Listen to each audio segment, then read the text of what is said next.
Hi world, this is my astrological forecast for August 2025. This is the sanitized version where I'm going to try my best to be not so much delicate, but sensible and sanitized. The authentic version will be for members only, and that's where I'm going to cut loose a little bit more. Having said that, this is a month of contradiction. It's a month which is alternatively very positive and very challenging in certain ways. It is also a month where the first half to 3 weeks of the month are going to be extremely busy, whereas the second half of the month is going to be much quieter. Most of the outer planets are retrograde. Saturn is retrograde. Neptune is retrograde. Pluto is retrograde. Uranus will be going retrograde at the very start of September. Chiron is retrograde. And at the start of this month, as I speak, Mercury is retrograde. Mercury will stop going retrograde about 5-6 a.m. in the morning UK time on the 11th of August. But then it will stay in what's called its Mercury retrograde shadow for most of the rest of the month. I have said before that the period of early to mid-July through to mid-late August is not a time for making major changes, of course, or major alterations to plans. But the more you get into the last 10 days of August, the more you'll feel more flexible and fluid with the ability to make changes without any further challenges or repercussions. There are a couple of very big things happening, astrologically speaking, during August. At the very end of the month, Uranus standing still will be sextiling Neptune, which is going retrograde. They are going to sextile each other again a number of times over the coming year, year and a half. This is the second. Is it the second? No, it's actually the first Uranus-Neptune sextile. So what does that mean? I mean, Uranus in Gemini, the start of a 7-year cycle, Neptune at the start of Aries, a 14-year cycle, sextiling each other. They will sextile each other again later in the year or early next year in Taurus and Pisces. But I suggest that a sextile being a window of opportunity, Uranus being the planet of change, in Gemini being the sign of communication, Neptune being the planet when it's in a good mood, which deals with spirituality, art, empathy, compassion, kindness. In Aries, the end of victimhood, the end of the poor me martyrs. I suggest that this first pass of Uranus sextiling Neptune is going to bring more and more of a realization that actually the nanny state, the need for us to be looked after by society, is actually becoming less and less of a realistic option, with the obvious exception of those who are in genuine need and have some type of significant challenge that stops them being able to be an effective human being. There is also, in the middle of the month, on the 12th, the sextile from Saturn to Uranus. Saturn at the very start of Aries, retrograde, sextiling Uranus at the start of Gemini. I suggest this is, because Saturn's retrograde in Aries, it's offering more of an internal perspective on one's own internal boundaries and structures. Whereas Uranus moving forward in Gemini is offering a new way of communicating with oneself intellectually and mentally.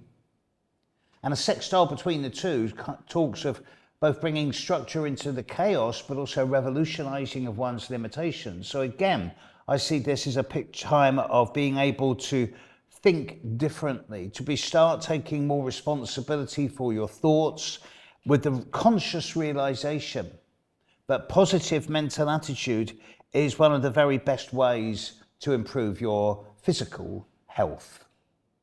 You are what you think. Having become what you thought is an old Buddhist, Zen Buddhist mantra. And I think this is becoming more and more relevant as we get into the second half of 2025. But let's look at the specifics. The first week of August is relatively quiet. On the 1st of August, we've got Mercury retrograde moving backwards, conjuncting the Sun. Happens 3 or 4 times a year. We've also got Venus in the sky, just moving into Cancer at the end of July, squaring Saturn and Neptune on the 1st of August. I don't think this is going to add to any existing challenges in any significant way for 95% of people, because there's nothing else going on in the first week of August that suggests that there's going to be any major changes. So I suggest that during the first week of August, there's going to be like this kind of, on the one hand, it's very quiet, isn't it? And on the other hand, this feeling that there's going to be movement, but it's not happening yet. It's imminent. And then we get to the second week of August. This is the third of 4 periods in 2025 that are changing the narrative for the long-term future. After the madness of the last 2 weeks of March, through to mid-late April, all that stuff at the end of Pisces, and then the beginning of June, with Jupiter moving into Cancer along with Mercury square Saturn, Neptune, we now come to the full moon on the 9th of August at 8:55 a.m. in the morning UK time. Now, the full moon will be at 17 degrees 0 of Aquarius, Sun opposite moon. Now, the Sun and the moon are not impacting or aspecting any other planet significantly in terms of strong aspects, but there are a number of minor aspects here that are worthy of consideration. The big picture is that the day before the full moon, Mars in the sky is trining Uranus at 0 degrees of Libra, 0 degrees of Gemini. The day of the full moon, Mars in the sky at 0 and 1 degree of Libra is opposite Saturn and opposite Neptune. The day after the full moon, on the 10th of August, Mars in the sky is trining Pluto at 1 degree Libra and Aquarius. So you've got Mars over a 48-hour period trining Uranus, trining Pluto, opposite Saturn, opposite Neptune. Mars is at the start of Libra, where it really doesn't like being that much, because Libra is all about teamwork and sharing and equality and balance and harmony and fair play. And Mars is all about me. What do I get? So viewed on its own, this is a very challenging perspective, because Mars opposite Saturn and Neptune could easily get very frustrated, and there could easily be sudden lashing out of anger at that time, whether that's personal or collective. But it is a bit more complicated than this, because the Sun will be at 17 degrees of Leo. 17 degrees of Leo is 135 degrees away from Neptune and 136 degrees away from Saturn in the sky. This is called a sesquiquadrate. It is a square and a half. It is past the point of challenge and difficulty and problem, which is the square, but it is nowhere near the opposition point, which is where you've got no choice but to go along with it and wrap yourself around it. So a sesquiquadrate, which I normally wouldn't be talking about because I would only give it 1 or 2 degrees of orb, but in this case it's very strong, is more than an itch you can't scratch. It's past the point of a conscious workable problem, but it's not yet at the point where you've resolved it and can work around it. So it's like sandpaper, harsh sandpaper.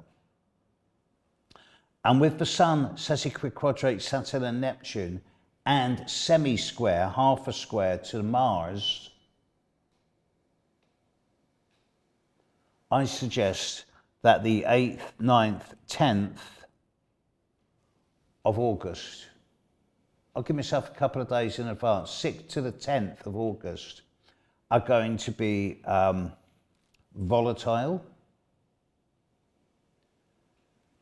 irrational, provocative, possibly incendiary, and that there's going to be a lot of outpouring of anger.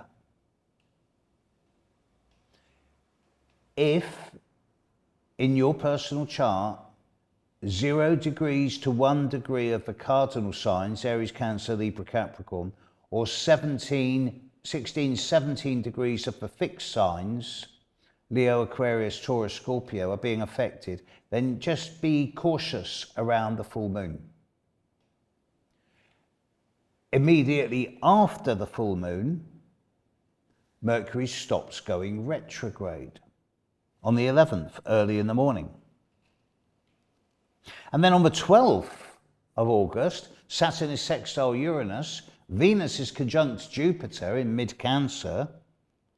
So there's likely to be some news of interesting developments, breakthroughs as a result of the troubles just before it, but it will be made into something much bigger than it really is.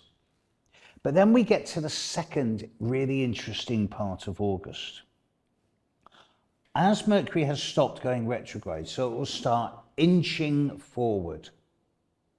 And Mars is moving forward in Libra as Mercury is beginning to move forward at the start of Leo.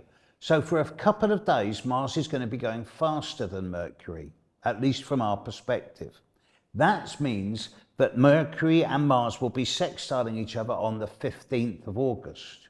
But then Mercury will pick up speed. And Mercury will sextile Mars again on the 18th of August. So let's expand on this a little bit. Over the period of the 12th to the 20th of August, Mercury and Mars are going to be sextiling each other very strongly for a week. This is an astrological event that when it normally happens extremely quickly, 1 or 2 days. And now we're going to get a week of it. And this has to be seen as a positive thing. Mercury deals with the way you read, write, think, speak and move. The communication you have with yourself mentally, with others verbally, and with the world through traveling and socializing. Mars is your capacity for being projective and assertive and sometimes confrontational and aggressive. Mars is in Libra, where it doesn't really like being, and Mercury's in Leo, where it also doesn't really like being. But the angle between them is a sextile, a window of opportunity. So to me, this is a kind of forced, almost begrudging time where different sides are going to come together and hammer out compromises which hopefully will last. I mean, I'm not holding my breath. But there does seem to be, in the middle 10 days of August, a really good opportunity, a window of opportunity for a lot of common sense talking to be said, whether this is global or personal. Let's hope so. And then we get into the last 2 weeks of August. On the 23rd of August at 7:06 in the morning, UK time, there is a new moon at 0 degrees of Virgo. Now this is going to be strongly inconjuncting Saturn, and then the day after the new moon, the sun in the sky will be squaring Uranus, Uranus sextiling Saturn. So again, this is going to be a test with the new moon of the willingness to change one's boundaries from concrete and steel into rubber and elastic, to bend the rules instead of breaking them, whilst at the same time revolutionizing the limitations of the past, breaking free of old structures and opening up to new boundaries and new ways of dealing with things. Or the opposite is that the old ways will persist, and because we've always done it the same way, and because the Bible or the Quran or the Torah says we've got to do it this way, we will continue doing it this way, and there will be much more discord, anger and violence around the 23rd and 24th in a way that will probably knock us back a very long time. This is why I say August is a contradictory month, because there are incredibly big potentials for change here, but the anger that's being released this month, based on old structures, is either going to become more and more consolidated or transformed. Now you can take this globally, or you can take it personally. And if it's personally, the intelligent ones are going to be asking themselves, well, do I still need to react to this type of stimulus the way I always have in the past? Or can I break free of my old conditioning, reinvent myself, and become a better person for doing so? Now, if all countries were to take that attitude, the world would be a better place overnight. As we get into the end of the month, Uranus is sextiling Neptune, and this is again about transforming, revolutionizing our attitudes towards spirituality, but this is a long-term process over a couple of years. I am going to sneak just a little look forward into September, because on the 1st of September, Saturn will retrograde back into Pisces, where it will stay for the rest of the year. Also, September's the time of eclipses. There's eclipses coming up, of which the big one will be 3 weeks into September, but the full moon at the start of September is also a very small partial eclipse. More on that later. But for August, there is a time of caution. There is a time where it'd be very, very easy to lash out, to say or do something you later regret, to deliberately let your buttons get pushed. And that will be the period of about the 8th through to the 12th of August. And the world's going to go a bit monkey poo at that time. The period of the 12th to the 20th of August has tremendous potential for negotiation, compromise and success. And the new moon on the 23rd and 24th of August will either consolidate that communication or give us a big step back. This is why August is a month of contradiction. And at the end of the day, it's not down to governments or churches or corporations to make decisions that affect us as individuals. It's down to us as individuals to decide how we want to react, what we want to believe, and how we choose to behave.